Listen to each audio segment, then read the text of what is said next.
Good morning, everybody. Good to see you all. Good morning. How are you today? Yeah, rested? Ready for the day? I think I even see a few faces that I did not see yesterday. Good morning. Moldova? How many? Good morning. Glad you made it. All right, good. Good. We always expect people from the Pacific to arrive late. We don't expect people from Moldova to arrive. Later you tell me what happens. Huh? Welcome. Good to see everybody. So this morning, we're still missing a few people, but we will get started anyway. This morning we have a first session on women, climate and resilience from 9 to 10:30. We will finish punctually at 10:30 and then at 10:50, right, Maria Jose? The study visits are starting. Now I hope that everybody who arrived new today, also from Bangladesh, yes, from Bangladesh, that everybody has selected a study visit, right? Red, yellow, or blue. So we will leave at 10:50 punctually from the reception for the study visits. Now, thank you for all coming pretty much in comfortable shoes, comfortable clothes, because we're going to the rural areas. Now, between us, Maria Jose, Christiana, and I, we brought some extra coats and pullovers for those who need an extra layer to to go there. It is not a very sunny day, unfortunately, so we have a whole pile of coats and jumpers there at the secretariat. Feel free to take whatever you need, yeah? Because it's not going to be very warm. All right, now that first session on women, climate and resilience, very happy to have here with us Daniele Epifanio from FAO. Daniele works at FAO headquarters in Rome as a green jobs specialist. And today he's going to present some of the work that the FAO is doing in terms of green jobs creation for women and men. So welcome, Daniele. And actually, this session, we're going to do it together.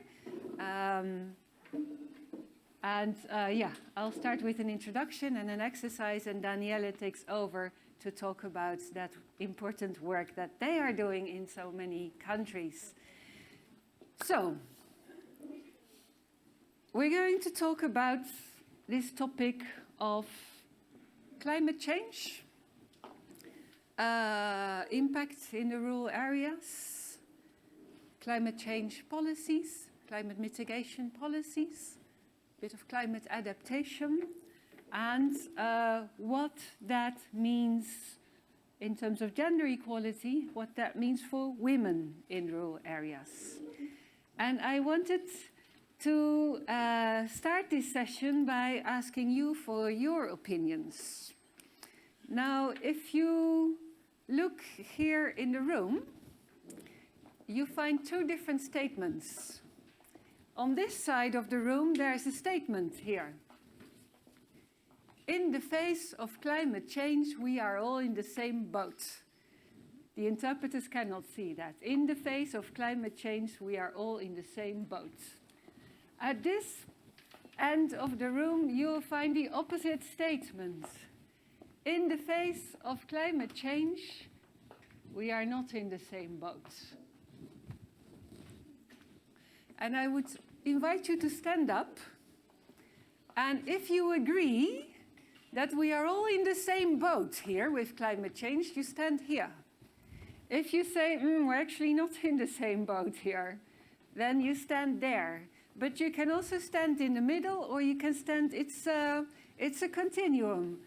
Yeah? With which statement do you agree or disagree? Or are you neutral or you don't know? Find your way along that continuum, yeah? And then I'm going to ask a couple of you why you are positioned where you are positioned. So shall we do that? Please stand up. And find your way close to one or the other. You stay in the middle.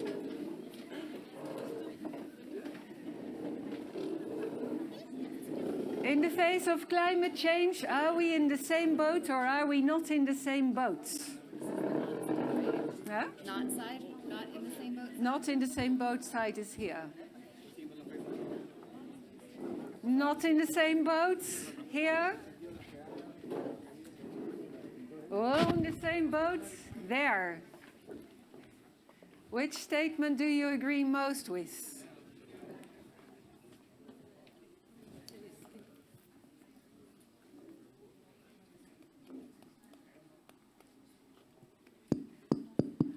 Okay. Can you make a decision there in the back? In the face of climate change, are we in the same boat? Are we not in the same boat? In the middle? Yeah? Okay, and we are nicely divided on this subject. Very curious to hear.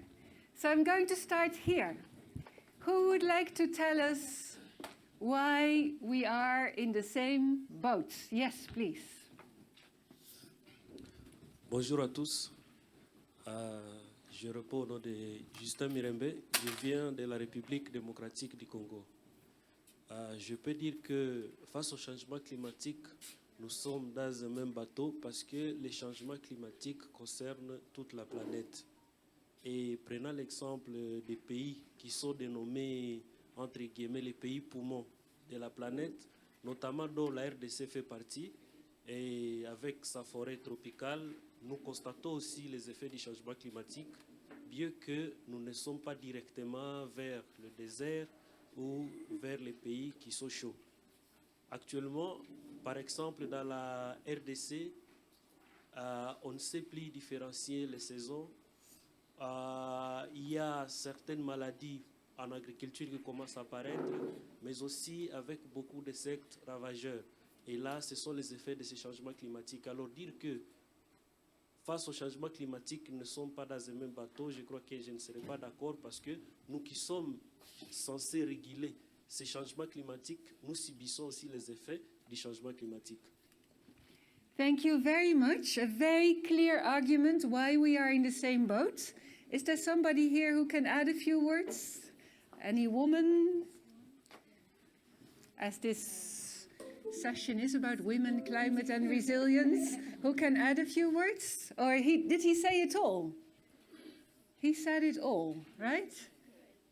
Yeah? Yeah? Ha. Bonjour tout le monde. Pour moi, face au changement climatique, nous sommes dans le même bateau parce qu'on subit l'impact tous. Toute la planète va subir des impacts du changement climatique d'une manière ou d'autre. Bien sûr que les pays subissent, des pays subissent moins que d'autres et d'autres plus, mais l'ensemble le monde entier subissera sûrement à long terme les effets comme si on est dans le même bateau. That sounds very convincing. Noah, you want to add a few points? Yeah. Uh-huh. Yes, I would like just to focus about the women, why they are... Coming to women. Okay, no problem. So that sounded very convincing. And I'm just very curious what you have to say here to argue for the opposite. I can start? Yes, you can start. Yes, I can. I think we're standing here saying in the face of climate change, we are not in the same boat. Climate change might be climate change, but its impact is different. If you look at those that are in the north and those that are in the south, the developing countries, the impact is different. If you go to even the specific country, look at those that are in the urban and those that are in the rural, you'll find that the impact of the same climate change is different. If you go even the rural, you look at the impact across the gender or social construct, you'll find it is different. So in the face of climate change, we are not all in the same boat. Ah, Can somebody add a few words? Yes, please. When I made the study 10 years ago, when I was part of the Wolverhampton University in England, I thought the climate change will affect everyone, like we are in the same boat. But after the 10 years, the story goes on, and I've noticed that we are not in the same boat. Because in the end of the day, the climate change is the rich people that made it. And they will always find a way to get away from this. And the end of the day is the poor people which will have the consequences. And this will go on and on. If there after 100 years ago, this is the reason why we are not in the same boat, I think. Thank you. Thank you for that. Very strong arguments. You're here in the middle. Yes. Yes. Yeah, me, I will just support this side and what that man has said, that one, and also follow what he said. That's why I'm in the middle, because we are positively affected and negatively affected. So I might be this side, I might be that side, following the way life is leading us. Thank you. This is like the swing state, right? Moi, je pense que c'est une question piège. Donc, je me mets ici parce que, en termes d'impact, c'est tout le monde, on est dans le même bateau en termes d'impact, mais en termes de vulnérabilité, on n'est pas tous vulnérables de la même manière. Donc, c'est la position la plus juste par rapport à cette question qui est un peu trichée. Okay. Last words you have on this one? Sí, en realidad yo comparto lo que dice el compañero en términos de vulnerabilidad. Yeah. Definitivamente estoy con los compañeros de este lado, pero lo cierto es que nos afecta a todos por igual, porque no nos podemos abstraer y decir a mí no me va a afectar. No, a todos nos está afectando de alguna u otra manera. En la parte solidaria afecta tanto a las personas vulnerables como a las personas que están en riesgo, como a toda la población en general. Pero sí es cierto que hay un tema de riesgo y vulnerabilidad que afecta a ciertas poblaciones en diferentes países de diferente manera. Thank you very much. All right. Can I ask you to turn that board around? Those who are standing there, can you just switch it around? Move it around, flip it around. Yeah. Yeah. Okay. I have a second statement here. Women and men are equally vulnerable in the face of climate change. Women and girls are more vulnerable to the impacts of climate change. Can you find your position? Women and girls are more vulnerable. Women and men are equally. Oh.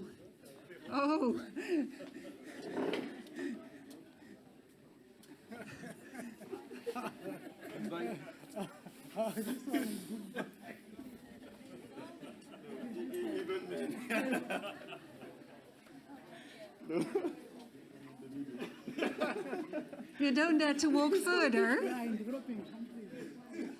Okay.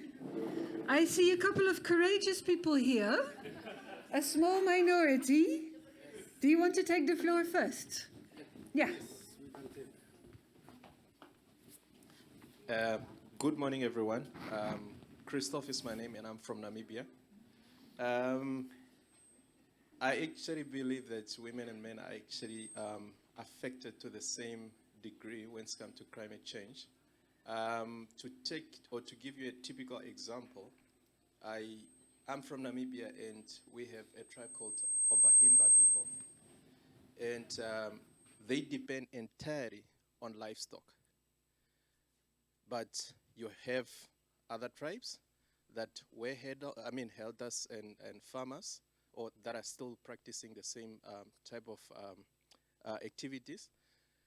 And one thing that I have observed is that as much as women spend more time, let's say, fetching water or walking a long distance to fetch water, more especially in the villages, and trying to find wood, the same impact also affect the Himba men and other tribes that are herding animals, because now they have to go a distance to find the grazing pasture for their animals. So, and if you look at it, gender-based violence, as well as suicide among men and women, is also linked to the same impact. If a man does not have anything to do, what happens? Either I go drink, and when I come back home, I beat up my woman. Why? Because I have nothing to do. I'm frustrated. The same thing, a woman goes a distance to go fetch water. When she comes home, she's tired, depressed, and deprived all the time that she needs to rest. So for me, women and men are affected the same. Thank you.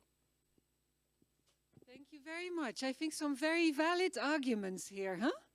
Anybody wants to add to it? No? You're in agreement? Yeah? Yeah? Yeah, please.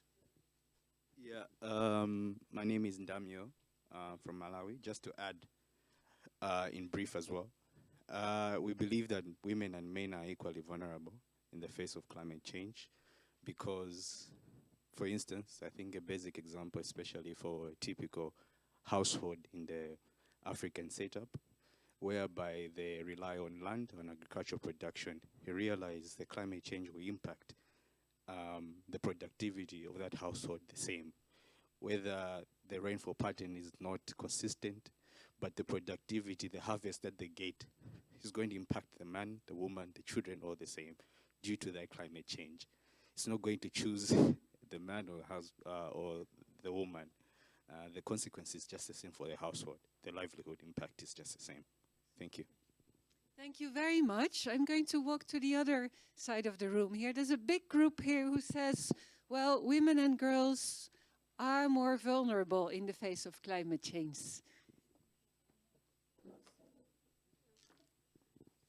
Thank you. I agree women and girls are more vulnerable to the impact of climate change due to the women have many various roles, I think. And women is special in many, I think, like pregnant or like taking care of children or delivering or baby or so the impact is vulnerable for women, I think, because the climate change can affect to the like maternity, to the how make mental health like after baby born like that. Thank you. Thank you for that. Who would like to? Yes, there in the back, please. Good morning to all of you. I'm from a pastoralist background, whereby the major labor force that we have are children. At the age of 5 years, 6 years, you start looking after the animals until you grow up and you give birth so that the role can be taken over by your child. On the other side, for the women, they are also the main take cares of the household, whereby they fetch water, they cook, they give birth, everything in the household is being done by the women. On the other hand, what do the bigger men do? You only provide for security and oversee everything. All the hard works, all the labor goes to the children and the women. So I think climate change will impact them more than the male counterparts. Thank you. Yeah, actually, I'm supporting the idea that women are most vulnerable and get a high risk because of impact of climate change, because of their responsibilities, because of the poverty situation, as well as the cultural norms. So I'm a little bit more focused about culture, because in my countries and definitely in different countries, culture varies from region to region, country to country, even responsibility of women. That is why sometimes cultural norm, they put women in most vulnerable situation. My colleague mentioned about their responsibilities. In some communities, women are responsible for providing water, energy, blah, blah, blah. Thank you. Right. I think we had some very good inputs there. Can you go back to your tables?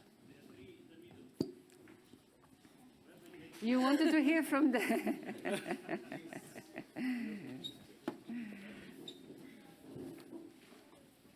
Oh.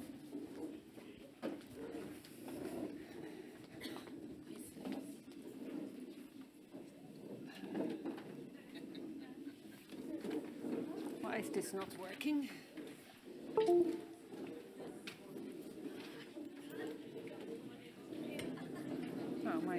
Something is not working here.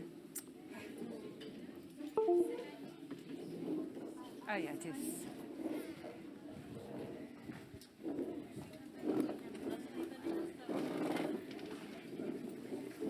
So thank you very much for those valuable inputs. Huh? And of course, your answers to those questions, especially to the second question, is very context specific, right? As Noah was mentioning also at the end. Yeah?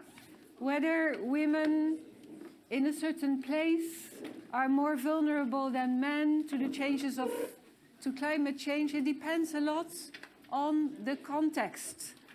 Cultural norms, social norms, vulnerability of women and girls, yeah? It is not the same everywhere. Let me give a little introduction to the topic. Climate change, we all know it. It's placing half of humanity in the danger zone, right? That is not Linda telling you, that is Antonio Guterres telling you, the UN Secretary General. And what we see is already incredibly scary. Huh? Rise of temperature. We all know that a more than 1.5 degree rise of temperature has incredible impacts on our planet. Yeah? We need to stay below that threshold of 1.5 degrees increase in temperature due to greenhouse gases. And we're already almost there. Yeah? We are presently already at 1.2 degree increase. And the impacts of climate change are already felt around the world. Huh? And in that sense, the people who said we are in the same boat, they were right? The impacts of climate change are felt around the world. So what we are getting into, of course, is a situation of melting poles, melting ice, forest fires, increased risk of cyclones, increased risk of flooding, temperature rise, increased risk of droughts, and people in rural areas, of course, are very, very vulnerable to all of those impacts of climate change. What we have there is the Paris Agreement. That is, of course, the major international agreement signed in... Oh, sorry, can somebody move French and Spanish here? Yeah, can you do it? Oh, apologies, I should have said that. Yeah. Okay. Down there. Oh, no, here, up here. Sorry. Thanks. What we have is the Paris Agreement. Yeah? Agreement signed by almost all countries in 2015 that has the objective to make sure that temperature does not increase below more than 2 degrees extra, and preferably everything should be done to keep it below 1.5 degrees increase. Now, the Paris Agreement is an agreement that works in many ways bottom up. Yeah? And what countries do to mitigate climate is they write nationally determined contributions. So each country that is part of that Paris Agreement, it writes a nationally determined contribution. It did the first one already, second one already. It's now already the third round of nationally determined contributions for many countries. Those are policy documents written usually under the leadership of Ministry of Environment, but also, of course, with contributions from other ministries. Yeah? And those nationally determined contributions, they say for each country what each country is going to do to decrease greenhouse gases or to save forests, which are carbon sinks. Yeah? So for instance, Indonesia, of course, talks a lot about the protection of forests, but also the transition from coal to renewable energies, yeah? Just to give an example of one country. So these NDCs are important documents, yeah? Basically, thanks, Daniela, what we will see happening for most countries, a reduction in greenhouse gas emissions, it actually means a complete transformation of the economy, huh? And you will have these slides, huh? Don't worry. It means, of course, energy transition, moving from coal, oil and gas to renewables.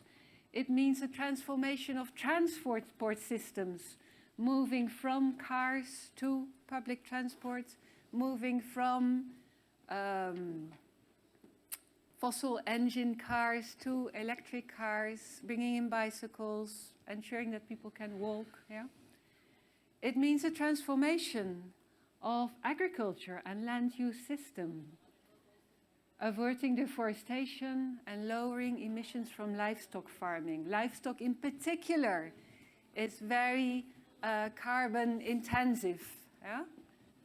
Livestock itself, but also the space that is needed to grow livestock and feeding for livestock. It leads to deforestation. So it will have great impacts on land use systems and agriculture. It means industrial transformation, moving from high carbon industries to low carbon industries, resource efficiency, cleaner production, and some industries are likely to suffer from all these climate policies, yeah? It means transformation of building and construction, yeah? Our buildings need to be more energy efficient.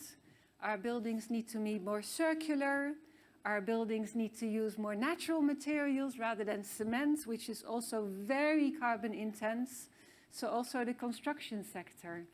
And also it means a change in our consumption and production habits, especially in rich northern countries, which are the traditional culprits, of course, the historical culprits of climate change. Yeah? It was not Mozambique that put us in this problem. It was not Malawi. Yeah? It's the wealthy, industrialized north that has caused us to be in this problem. Yeah? So especially consumption and production patterns in wealthy countries need to change. We just need to consume less and better in wealthy countries. Also a little bit in developing countries, but really that transformation of production and consumption is something that needs to take place in wealthy countries in particular. So you can just imagine the amount of change that is going to happen as countries move to low carbon economies. And the ILO, one higher, yeah, one higher, here, thanks, oops. The ILO has what we call the Just Transition Guidelines. The ILO has a tripartite agreement that this transition to low carbon economies needs to be just. Workers and employers, governments agreed that yes, this transition has to happen as quick as possible, but we need to do it in such a way that jobs and incomes are maximized, that the risks of job losses are offset, and especially that the poor and vulnerable are protected. Yeah? So every transition is a change in terms of jobs. And let this transition be one where we do not leave anyone behind, where vulnerable people, including, of course, women and girls in countries where women and girls are already more vulnerable than men at this point, are given the skills, the opportunities, the capacities to find livelihoods in that new green transformation, in that new green economy. So that is what the just transition is about for the ILO. It's leave no one behind in this transition, maximize job opportunities, minimize job losses. Yeah, so it says that policies and programs need to take into account also the strong gender dimension of many environmental challenges and opportunities. So the ILO says that specific gender policies should be considered in order to promote equitable outcomes. So basically the ILO is saying, listen, all these climate mitigation policies, they are unlikely to be gender neutral. Yeah? If you change modes of transport, if you change industries, if you change agricultural systems, that is never going to be gender neutral because men and women have different roles in society, so are impacted differently. And in many countries, in many contexts, already women are more vulnerable. So we need gender policies in order to promote equitable outcomes in that transition. Now, why is this important? And I already mentioned this, yeah? We're going to change our production and consumption models, yeah? And in any transition, there will be winners and losers. How do we ensure that women and girls are not left behind and can reap the benefits and opportunities brought about by the transition? How do we now leverage this transition to a green economy and at the same time work towards gender equality? Yeah? So the ILO is by no means saying that it's only women who are impacted. No, not at all. And we all know that. And it was very clearly specified here. Hey, we are all affected by climate change itself and by climate change policies. But the ILO is saying when we put these policies in place, let's make sure that they are taking into account gender equality aspects. Yeah?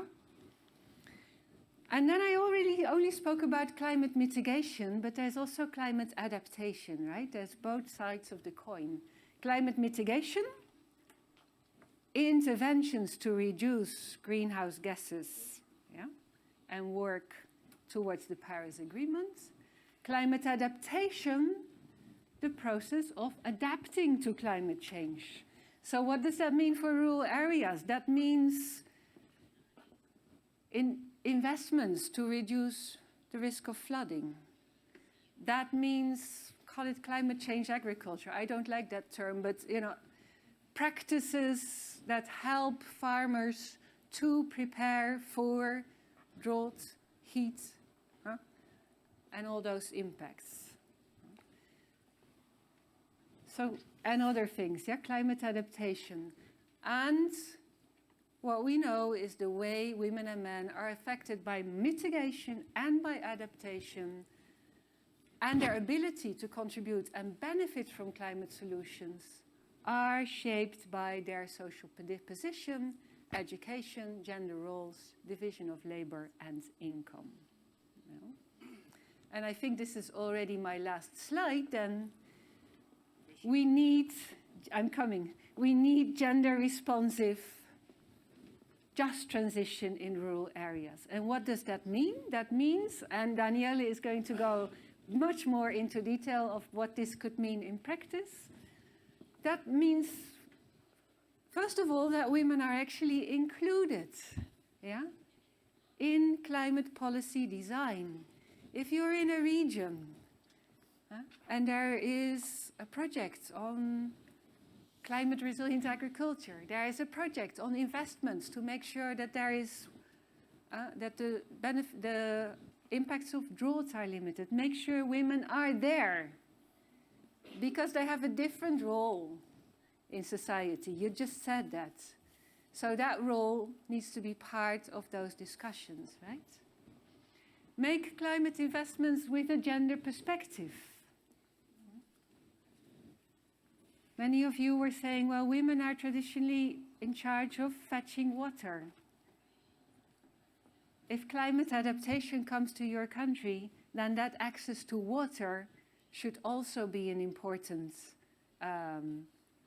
objective in the investments that are being made, along with other investments.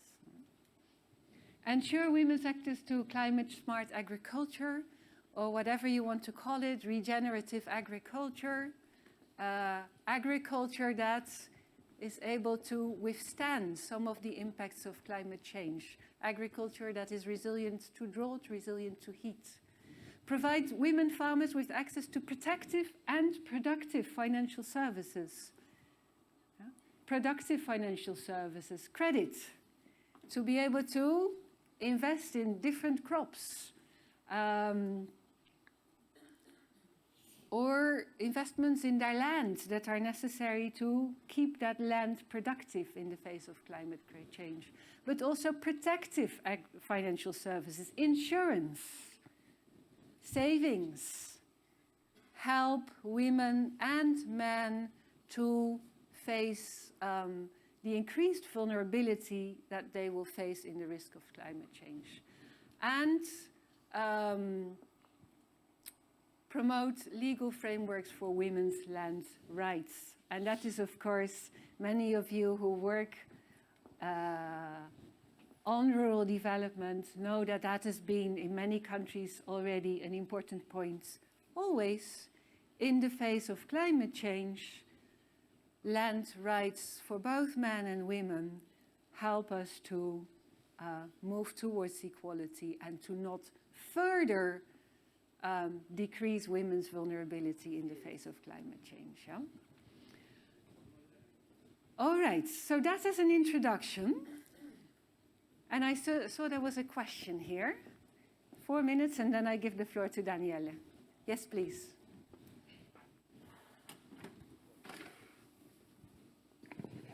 Okay, thank you.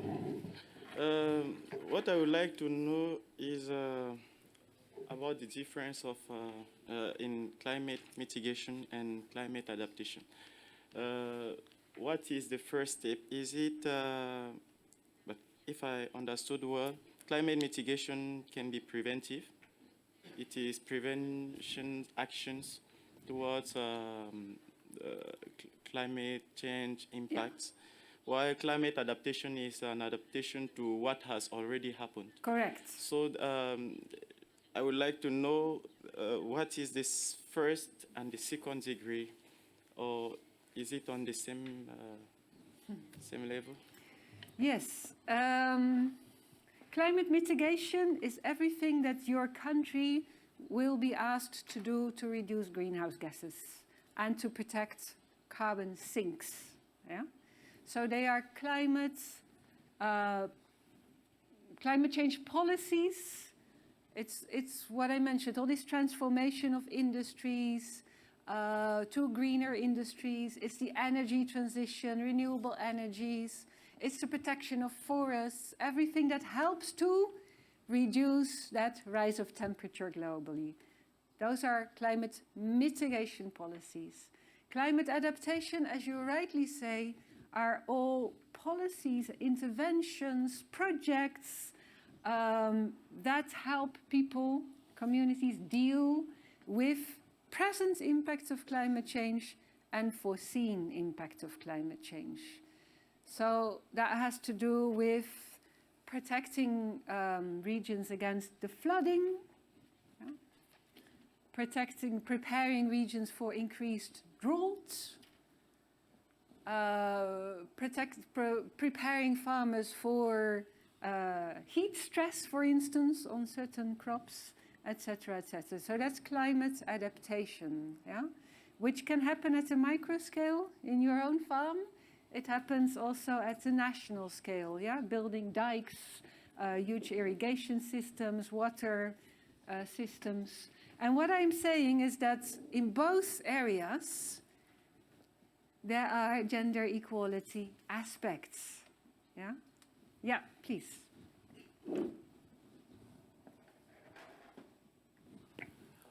Merci. Je voulais savoir si dans l'élimination des productions à effet de serre. Donc, par là du changement climatique, y a-t-il un seuil recommandé pour chaque pays, notamment parce que la pollution au nord n'est pas la même qu'au sud? Alors, vous avez parlé de l'élimination des transports en commun pour les transports publics et consorts. Je crois que déjà au sud, s'il faut faire un peu une statistique de voitures qui existent au nord et qui existent au sud, il n'y a pas la même chose. Les industries du nord et les industries du sud, il n'y a pas la même chose. Alors, faudrait-il soumettre à ceux du nord et du sud à une même loi d'élimination ou de résilience au changement climatique? Alors, sinon, qu'est-ce qui est prévu pour le sud et qu'est-ce qui est prévu pour le nord? Parce que pour le sud, on risquerait de tout supprimer, mais pour le nord, arriver à un seuil, parce qu'ils sont déjà en avance, mais au sud, nous sommes encore au début. Merci. Thank you. That is a big political discussion that I think is also taking place in Dubai these days, right? Basically, it's wealthy countries that put us in the situation where we are, yeah? So it is also wealthy countries that have to change their economies. It's also wealthy countries that, as per the Paris Agreement, are committed to fund part of the climate mitigation and adaptation policies in developing countries. Now, that funding is not coming through as we want it to see through, yeah? But as per the Paris Agreement, there is a clear commitment there that wealthy countries have to be responsible for most of climate mitigation policies and help developing countries do that as well. Climate adaptation and now even supporting loss and damage as caused by climate change, yeah? Wealthy countries also have in their hands still a lot of intellectual property on technology that is needed for climate mitigation and climate adaptation. So technology transfer is another very important aspect there. And I would say, while wealthy countries need to really move fast in climate mitigations, a lot of developing countries really need to look at climate adaptation, right? But then it's also not that simple. Because who is a wealthy? Is China a rich country or a poor country? Huh? Is your elite in the DRC, are those rich or are those poor people? Yeah? They probably emit more than average people. Yeah? So it is much more complex than that. Of course, there's a risk of the blame game. Yeah? And there I also think, we need to find a way together between rich and poor countries to make that happen, where indeed the bulk of the responsibility is with wealthy countries. Yeah, there is a lot more to say about that. I don't want to do that today, because then we would spend the last 45 minutes on it. Last point, and then I move over to Daniela from FAO. Hola, no, solamente quería complementar que pues evidentemente el cambio climático nos afecta a todos y que sí hay una diferenciación entre mujer, pero que también este cambio climático se da por la cultura que tenemos de la inmediatez, de llegar como a ese estado de plenitud a toda costa, de tener satisfechas nuestras necesidades y de no tener una concientización del entorno en que vivimos y cómo podemos, digamos, afectar de cierta manera nuestras prácticas y nuestras culturas en el agro. Por ejemplo, no solamente se ve el tema de los gases invernaderos, sino también la contaminación de los recursos hídricos a costa pues, de los insumos que utilizamos para nuestros cultivos. Entonces, el cambio climático también está relacionado con la pobreza y es evidentemente que en las zonas donde hay más pobreza hay más contaminación. Entonces creería que una de las soluciones que se puede tener es empezar a sensibilizar y concientizar a las comunidades de la importancia de tener entornos seguros y también de cuidar nuestros recursos, nuestra fauna y flora. Thank you very much. Thank you. I couldn't agree more. Yes. All right. I've promised, I think we need to keep an eye on time. And Daniela, I think you have a lot to present because in the FAO also there is a big team working on green jobs for women and men. And I think it's also good to look at the practical aspects and what can actually be done in countries to support people in rural economies in the face of climate change. Yeah, so come here. I'm giving you this. Wow. Yeah. Let me put this here. Well, the owner of the special mic, thank you so much. Okay. Well, good morning, everyone. Maybe I should refine this.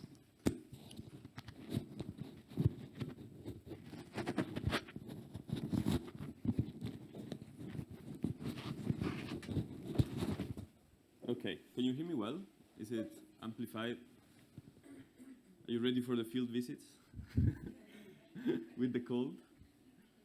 So, I'm from FAO. I'm part of the Decent Rural Employment team.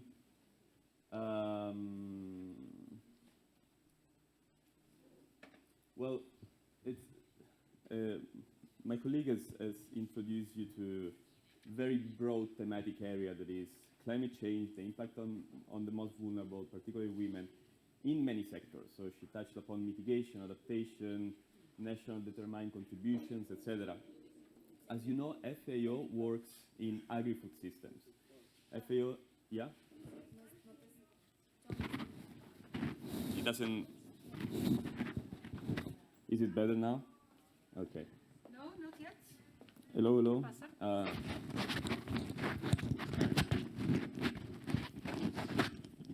Okay. So un dito. Okay. Is it better now? Thank you so much. Now maybe it's too loud, but so FAO works in agri-food systems. It's the Food and Agriculture Organization of the United Nations, and so that's the focus that I'm gonna give to the presentation. I'm gonna go into the first section, the actual state of agri-food systems in terms of jobs, so employment, in terms of gender, in terms of youth, providing some the latest data and number that we have from FAO. Then I'm gonna get into the actual green jobs for rural youth employment project that I'm part of in FAO. Give you some examples of the project implementation, and then we will get into the lesson learned and some experiences. I will also use some of the voices from the field, from our beneficiaries, so that you can actually hear from them, not just from me. So the first section is, and I'm sorry, but it's quite depressing because I'm just providing the background situation and how it looks like. We have these two studies from 2023. One is the state of food and agriculture. The other one is the state of food security and nutrition. That together with other UN studies, they provide a picture of our situation in terms of agri-food systems. And in terms of SDGs, so global hunger, we still know that beside and regardless all the efforts, more than 730 million people still face hunger in 2023. Many do not face a situation of hunger, but they have unhealthy diets, which means together and combined with the process of urbanization, it means the use and the consumption of unhealthy food that has big impacts on human health, like obesity and others. At the same time, climate change is actually contributed for 1/3 by anthropogenic greenhouse gases emission from the agri-food system. So this is a huge impact, 1 out of 3 from the agri-food sector. Together with environmental degradation, our colleague was mentioning water use, 70% is dedicated to agri-food sector, 90% of deforestation is caused by livestock and the frontier of crop production that is expanding. But this is also combined with extreme rural poverty. So when we look at who produces the food that we consume, we know that 80% of the world's extreme poor live in rural areas and are smallholder and family farmers that produce more than 80% of the food that we eat. Lack of decent employment, we are in the ILO premises, so we are all very aware of this. So the situation is not very good, honestly, in 2023, based on all the information that we have. Let's get into... no, it's stuck.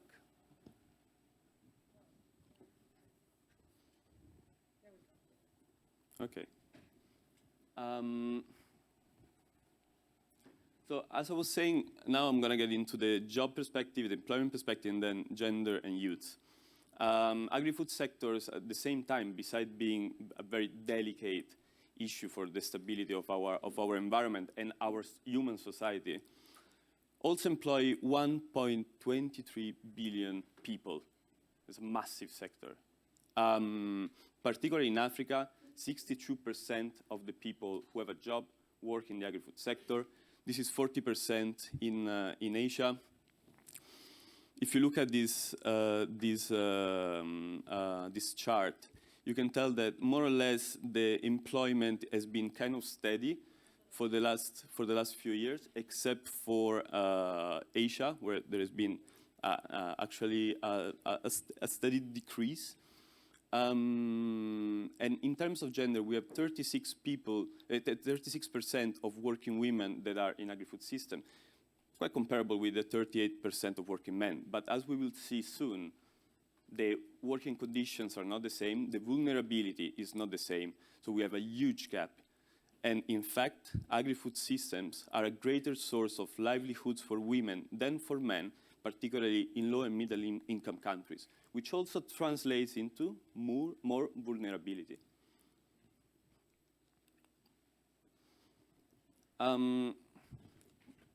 So this chart here is quite it's quite small, so I don't know if you can see all the data. But let's look at 2 elements in particular. We have is it salmon, is it sand color?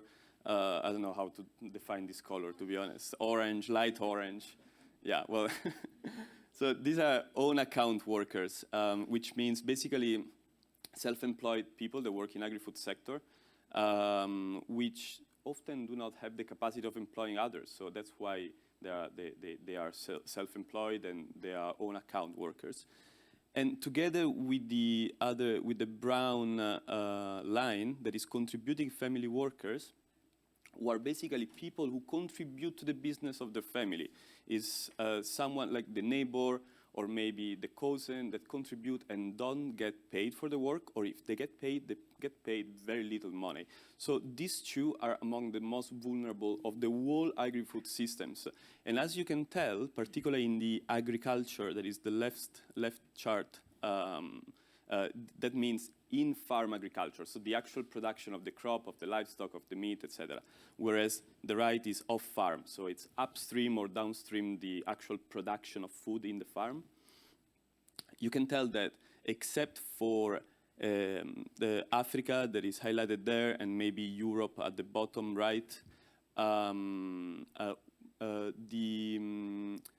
the own account, the contributing family workers, particularly in Africa, in off-farm agri-food systems, are really what makes the difference. Is a 20% gap between men and women.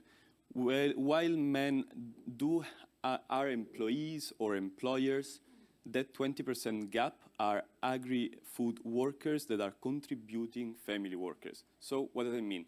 That 20% gap are women that are in a very fragile situation and work in the agri-food system. This kind of builds up on what Linda was presenting before, because this is the land ownership chart. Men have greater ownership of land than women in 40 out of 46 countries. And 26 out of the 31 from Africa have shown have confirmed this trend.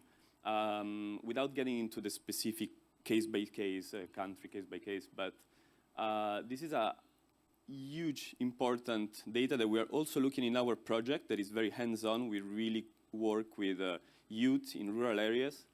And we see that there is a massive gender gap in terms of land ownership, and that affects the capacity of developing a business in the long term.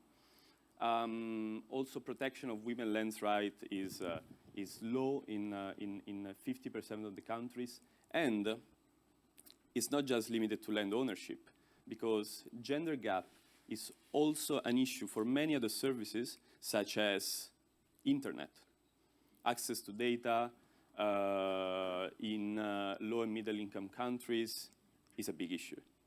And we know how important having data, having connection, checking for marketing purposes, for knowledge purposes, for consciousness purposes, it's extremely important. So I highly recommend for anybody that is interested in agri-food systems and the gender gap in agri-food system to look at this study from FAO, the status of women in agri-food systems. You have the big study that is like billions of pages. Then you have the summary that is about 30 pages, and it's already very interesting, and that at least the summary I recommend it. Okay, next slide, please. So that was about a snapshot of the gender situation. But what about youth? We know that youth population is young. 1.2 billion are aged between 15 and 24, almost 90% in the least developed countries. We know that youth make up around half of the agri-food sector workers. But we also know that there is a massive deficit in the quality of employment, because 24%, so 1 out of 4 of these youths are working poor, which means they work, but they don't get enough money. And 71 million are unemployed. Let's look at this chart, and this is one of the last charts that I'm going to show you. This is this 7 countries. Is a 7 countries analysis that shows that deep between 15 and 24, or 34 years old. There is a dip, except for Senegal here, for women in particular, but we can find this dip among all the countries. What does it mean? This is the share of agri-food systems in total employment divided by age cohorts. Does it ring a bell? Can we actually say that maybe youth try not to be engaged in agriculture? That they try to avoid agriculture, and so the older they get, the more they try to escape from the agri-food systems related work. Because maybe they don't provide decent employment. And so, next slide. The question is agriculture attractive enough for the youth? Is it inclusive enough? Does it empower women enough? The answer is no, of course, because otherwise we will not be here talking about this. But we found that there are ways and implementation structures that can actually address these challenges And I'm going to present one of these. So don't look too much at this graph because it's a headache. I'm not going to get into details, but if you want, we can talk about it later. This is just to say that there is a misconception about green jobs. Green jobs do not need high investment, high capital, hyper-developed technical skills. We can actually create a lot of jobs in sectors that are labor-intensive. So we can provide many jobs of decent quality in sustainable activities in the agri-food system through afforestation, through organic farming. Some of them were mentioned by Linda, through nature-based solutions, also including the cultural roots of each country and each population. So, next slide. But this chart is very interesting, so we can discuss it separately if you want. So this is the project that we're implementing, and it's really rooted in what I presented before. Those are the challenges, and the question that we asked each other in our team was, how do we address them? And we developed this concept that now is being implemented. So it's a 4.5 years project. It's a pilot project supported by KOICA, that is the Korea International Cooperation Agency. We are targeting about 600 rural youth from 3 countries. Anybody from Zimbabwe here? No one from Zimbabwe? Okay, okay. Sierra Leone? Nobody? And Timor-Leste? No, I don't think there is anybody from Timor-Leste. Well, so we have 600 youth that are part of the project. They were selected based on a mixed educational level, so we have 80% that are non-graduate from rural areas and 20% that are graduates, so from they did some kind of studies, secondary school. And we have tried since the beginning to have a 50-50%, an equal ratio of women and male participants. Thanks. The objectives are providing green jobs and green skills to rural youth in the agricultural sector, and to assist the governments in their transition towards a green economy and towards the mainstreaming of green jobs, which, as you might know, is decent jobs in green sectors. So, how the project looks like in a very simplified chart. We select the beneficiaries in their rural areas together with local partners. And we have a soft skill training curriculum that is basically the provision of soft skills that include also gender consciousness. It includes group work and group dynamics, financial literacy.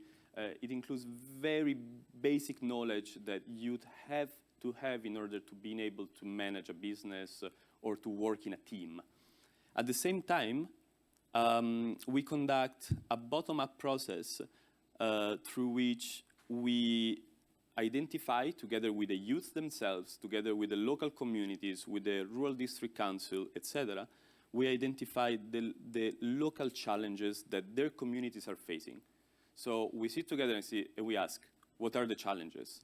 And as soon as we identify the challenges, we try to come up with a solution. So with specific value chains, specific businesses, specific activities that can address those challenges that the youth and the community have identified.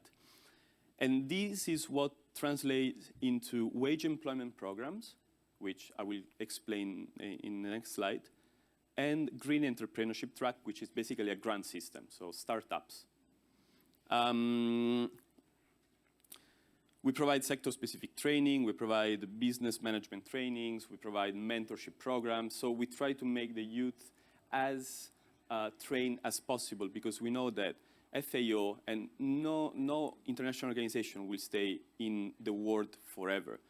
The important is that we provide skills, because the skills is the only thing that can remain, can last time, and can stay over time. Knowledge and skills is extremely powerful. And then we get into the policy mainstreaming, which is something at the higher level with the ministry, et cetera, and we discuss green jobs, how to amplify green jobs spectrum in the country. So what is a wage employment program for us? it's a local initiative that guarantees a wage for 2 years to the youth that are part of it. They have a regular contract with a local implementing partner in their own area. We provide the sector-specific training, and we provide transport allowances, because transport is a big issue in many rural areas. We don't know how to, at the beginning we faced this issue. Many youth were not able to join the wage employment program because they were living 50 kilometers away, or maybe 20 kilometers away, but in a rural, area, particularly in Zimbabwe, where I mainly work, 20 kilometers means maybe 1 hour and a half, 2 hours of traveling. So at the same time, we push for this green entrepreneurship track that is telling the youth, you can create your own business, and we are going to provide you with the support, the technical support, the business mentorship, the agricultural mentorship, and with seed money. That is 2,500 more or less in this pilot project per participant. Of course, they can create groups. So a group of 5 is 5 times 2,500. And that's why I was talking about in the soft skills training, the power of creating groups and group dynamics. It's very important to teach youth, to the youth how to work together, because they can also benefit from bigger groups and bigger pools of seed money. Now I'm going to present 2 examples. One for the wage employment program in Sierra Leone. I don't know if anyone of you is familiar with Sierra Leone, but it experienced a very severe war in the 90s. One of the districts is called Kono. Kono district was very strategical for the government, for the militaries, and for the rebels, because that's where all the diamonds are, or most of the diamonds are. So the rebels and the government were fighting to actually exploit the diamonds and to finance the war. And so what do we have now? We have a depleted soil. This is the standard in Kono area. Everything is mined. Everything is turned, all the soil is destroyed and is not very suitable for agriculture. So what we started is actually promoting sustainable agricultural practices in mining depleted areas in Kono district, with about 50 youth, of which the majority are young ladies. And we produce organic vegetables and honey. Also, honey is an interesting strategy, because if there is any agronomist here, they know how important pollinators are. So without further ado, I will hand over the word to one of the beneficiaries. And this requires a bit of technical... Okay, 3, 2, oh, no. So 3, you have to do another right row, and it should start. No? No, that's the next one. No, this is the Zimbabwe one. The Sierra Leone one is right before, yeah.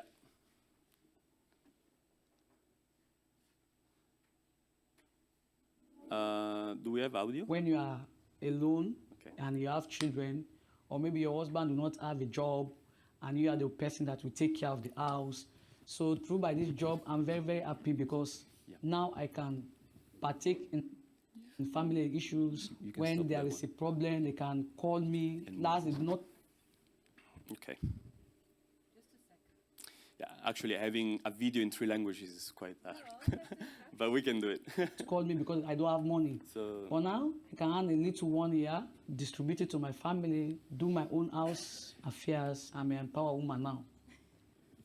Many young ladies had never seen themselves as participants into youth activism. But today you realize at this farm site that the ladies are more than the boys. The UNFAO project is motivating women into more youth activism and more developmental issues. From when they have started, you now see the greenhouse, you now see the water being dumped. Now there is the farm shed, there is toilets, and we also want to ensure that we get these structures and make the thing more interesting and motivating.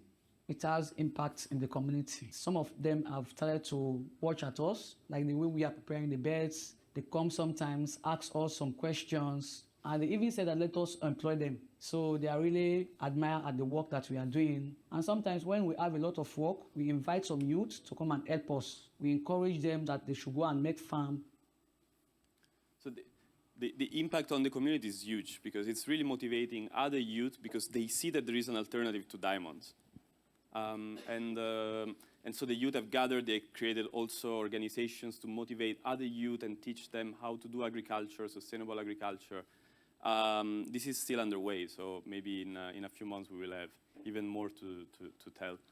This is another example. There was a wage employment program, so the youth there are receiving a wage, a stable wage, and they have a contract. This is the Green Entrepreneurship Track. So here we have a group of 4 people. One is missing from the photo because it was not there that day. But it's 2 ladies and 2 boys. And this is one of the examples that I was giving you of graduated mixed with non-graduates youth. The guy in the middle, Courage Guena, is a young farmer. He got a scholarship. He actually got a degree in, I think, marketing. But his 3 peers, the 2 ladies and the other boy, they are from rural areas. They didn't have the possibility and the opportunity to study. And so here we observe a huge cross exchange of knowledge and experience. So what they are into, they produce eggs. They don't actually work with chicken meat. They work on eggs because they thought that in their area, the main issue was to provide a stable source of protein that was affordable. There was a lack of proteins. There was a lack of access to meat, to decent quality meat. So they say, why don't we start producing eggs in an organic way, implementing a circularity model? And so they have established with the $5,000 they've received, that is not much. This is small-scale grants. They have established a solar energy system. They have established a little crop area where they produce the vegetable that they give to the chickens. And then they have their distribution channel. So now we're going to get into the video from Zimbabwe that tells the story of Precious, that is one of the ladies that you see in the picture. Whenever you're ready.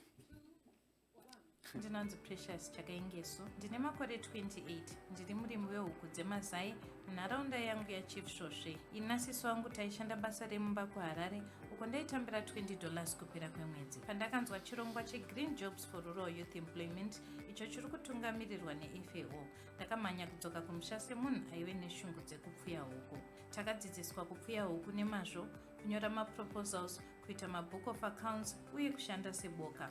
Patakapedza zvidzidzo, takasanganiswa ini nasiso wangu Primrose wandakadzoka nawo kubva kuHarare, Courage uyo aiita zvemalayers asi achiita padiki, naDesmond aichengeta matoki nehuku dzechibhoyi. Takapedza zvidzidzo, tikanyora proposal, tikakwanisa kuwana grant reFAO. Pamari yatakawana, takawaka chikwere chedu chiri standard, tikatenga huku dzedu, chikafu, tikatanga kuchengeta huku dzedu dzemazai. Bhizimusi redu riri kufamba zvakanaka. Pazuva tinonhonga mazai anosvika 11 crates ayo tinotengesa nehosho price ye$3.30 kune vanouya kuzotenga. Avo tinoendesera tinovatengesera ne$3.50. Tenga chikafu chehuku, masaga tinosonesa maketeni emuchikwere, mvura tinoshandisa solar pump, marambi emuchikwere ndeesolar. Mufudze unobuda muhuku tinourimisa mavegetables ayo tinozopa huku dzedu zvakare. Umwe mufudze unosara tinoushandisa kuisa muchibage chatinoshandisa kuzogadzira chikafu chedu chehuku. Ndatove muzvinakamba nekuti takabatsirwa nemamento edu kuregister project yedu seformal business. Sekutopawo vamwe munharaunda mabasa vanosenga mazai, vanotengesa mazai. Bhizimusi redu raakutoita mari kupera kwemwedzi wega wega tinosara neprofit ye$600 tichinge tabvisa maexpenses edu. Pamari iyoyo munhu wese anotambira $70 imwe todzosera mubhizimusi redu. Zvinondidadisa kuti tatove vanhu vanotarisirwa semarole models mudunhu redu. Ndinoda kutenda mubatanidzwa wakachenjera weFAO, hurumende yeZimbabwe, Maronda University of Agriculture, Science and Technology, Koika nechirongwa cheGreen Jobs chakava chachenja upenyu hwangu.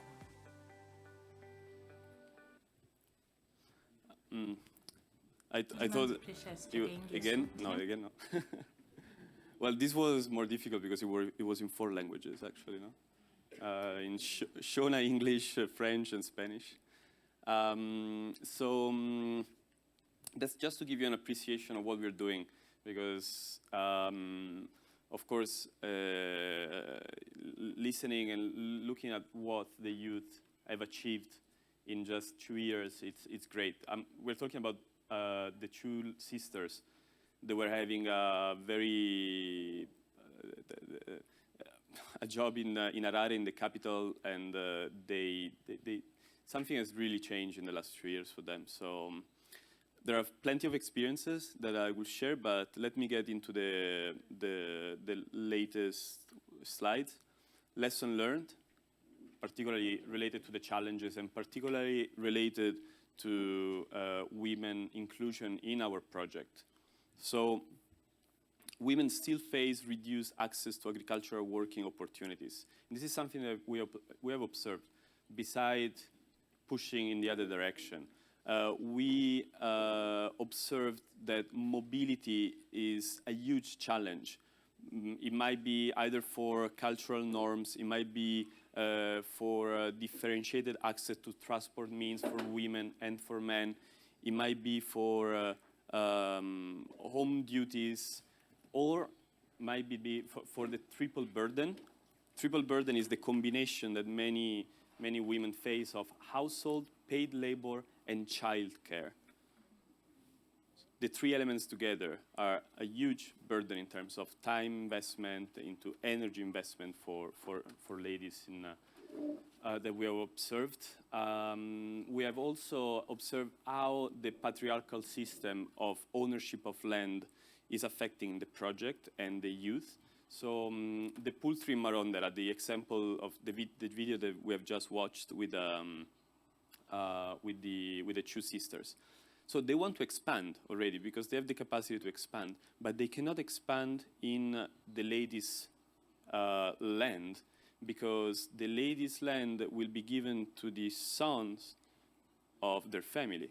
And so now they have to expand into the land of the other 2 boys. But this is really jeopardizing their capacity of expanding as a group. Of course, this gets into very deep cultural roots and cultural norms, and this is not the work of FAO. But the work of FAO is sensitivizing people on the opportunities that maybe they're missing in not allowing young women to expand in their own land. And then we found also some resistance. Some male households, some fathers, some husbands were not very happy to see their women going to work every day, even though they were actually earning a living out of it. Last slide. Lesson learned, but from the success. So skill provisions plus stable economic opportunities, might be wages, it might be grants, are a strong motivational push factor for rural youth, particularly for women. We observe how empowerment works. The combination of wage employment and entrepreneurship options, so the grant and the wages, give also to young women and men the opportunity to choose what they want. Because if they want to take the risk of being an independent entrepreneur, they can do it. But it's a risk. You get into the competitive market, and then you are alone. Whereas if you want to be part of a wage employment and have a wage that is guaranteed for 2 years, you can be part of it. Of course, you will not have, that opportunity later on to be an independent entrepreneur, maybe a successful one. But we saw that the combination of the 2 really gives a spectrum of opportunities. Mixed educational levels, very successful. And then last but not least, empowerment is likely to reshape household and local community dynamics. We observe how some women are now, young ladies, some young women are now part of the decision-making processes of their own communities because they have shown that they can actually handle a business, they can actually manage a business. And so, yeah, I think that's all. And I would be happy to share more experiences, but we have time to do it, I guess. Thank you. Thank you so much, Daniele. Thank you, thank you. And we have a couple of minutes if you have any questions. Yes, please, please. From Indonesia, right? Thank you, Linda. I'm John from Indonesia, employer of palm oil. Thank you, Daniel. My question really about relating to the land ownership. You said in the page in presentation, 60 countries, men own the land greater than women, right? Meaning we have 6 equal or even women own greater than men. Is there any story about the country who give the land greater to the woman? Because in Indonesia, we have 2 million smallholders, farmers, own the plantation.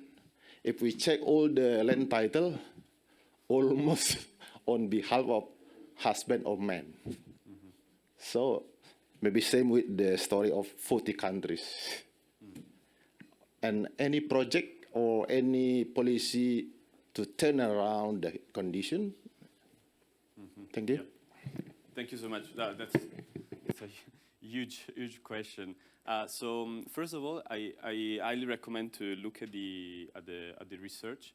I think this is part of the women in agri-food sector study that I'm happy to share. It's also, when you will share the presentation, there is also the link to it. You mentioned that, of course, there are some countries that are out of these 46 that were analyzed that have more women than male ownership.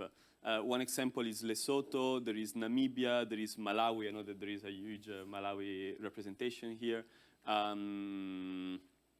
There is Cambodia, but if you can observe, it's quite. They are always quite close to the middle, so it's the 50% line, no? All this triangle here is there are more women than male owning land. This triangle here, that is the busiest one with most of the dots, is men have more ownership than women. It's quite outstanding already to observe that here it's completely empty. So that anytime there is more women ownership, it's slightly more than men. It's never highly more. So in terms of project implementation and how to address this, well, first of all, this is a very important data, but it doesn't mean that it's bad or it's good. We should transcend the idea of bad and good. We should look at the data and then plan policies and also observe what are the consequences on decent work, on the status of empowerment of women, etc. FAO doesn't get into the cultural norms that are rooted into each country. But if we observe that this has consequences in economic opportunities for women, so it means that there is work to do. There is something to work on. Land ownership is actually regulated by very complex dynamics, historical dynamics, and FAO has got a specific team that is working on land tenure that is part of the Inclusive Rural Transformation and Gender Equality Division. They have very hard work because as you can imagine, there are privileges that are involved in this. There are historical roots that are involved. But yeah, they're doing their work also in Sierra Leone now, where we also work as a green jobs team. And I don't have really examples from their side, but FAO is also working on this topic. One last question. Ooh. We have not heard you. The gentleman with the red coats. Yes, I'm giving you the floor.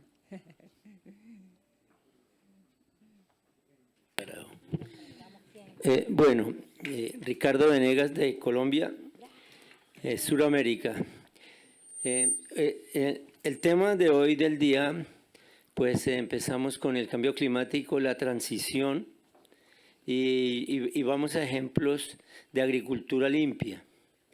Generando que en los cambios de la transición el empleo verde debe ser la esperanza del planeta. Para generar estos tipos de cambios, en el país de nosotros hay muchos empleos de petróleo y de carbón de extracción y tenemos un conflicto interno por esta situación, pero el gobierno está adelantando estos tipos de transición. Y en el COP28 expuso que tenemos que el planeta ayudar y coordinarnos, y yo creo que más que oportuna esta presentación del día de hoy nos da la perspectiva de a dónde tenemos que apuntar todos en el planeta para afrontar el cambio climático, generar empleos verdes y empleo con trabajo decente, y que las mujeres y los jóvenes van a jugar un papel determinante y un rol definitivo, y por eso me complace mucho estas exposiciones y dan a entender que nuestro presidente está por el camino que corresponde. Muchas gracias. Thank you very much. Thank you. And I've seen other hands, but I think we should finish on time because we do have the study visits and there is more time to discuss. Daniele will also be with us. Study visit? Yeah, study visit. So yeah, there's also time to discuss with him and with me further on this topic. So yeah, thank you very much, Daniele, for your presence here today. Thank the FAO. Great to have you here and great that you can join us on one of the study visits. So let us get ready. Okay, so 10 to 11 at the reception. You tell me if I'm saying something wrong. So make sure you're warmly dressed.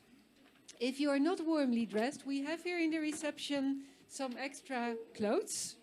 You can grab a cup of coffee, but make sure 10 to 11 we are really leaving from the reception, yeah? So be on time there. And from there on, I think everything will go by itself, yeah? See you at the reception at 10 to 11.